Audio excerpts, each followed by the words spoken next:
আপনারা অনেকেই হয়তো আকাশিক রেকর্ড সম্পর্কে জানেন বা অনেকেই জানেন না। যারা জানেন বা যারা জানেন না তাদের সবার জন্যই আমি বলছি, আকাশিক রেকর্ড হচ্ছে এমন একটা জিনিস, যত ইউনিভার্স আছে প্রত্যেকটা ইউনিভার্স এবং ইভেন এই ইউনিভার্সেও যত গ্রহ নক্ষত্র তারা পিঁপড়ে যারা আছে, একটা খসে পড়লে বা মরে গেলে যে রেকর্ডটা জমা হয় যে জায়গায়, সেটা হচ্ছে আকাশিক রেকর্ড।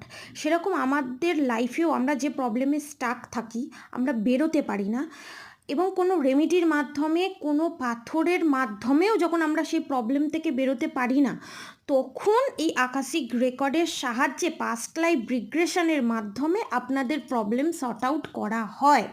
এটা জেনারেল রিডিংও হয়, এটা পার্সোনাল রিডিংও হয়। আপনাদের সবার জন্য জেনারেল রিডিং নিয়ে নেক্সট উইকে আমি আসছি। আপনারা সবাই এই রিডিংটা দেখবেন এবং কমেন্ট বক্সে অবশ্যই রাধে রাধে লিখবেন।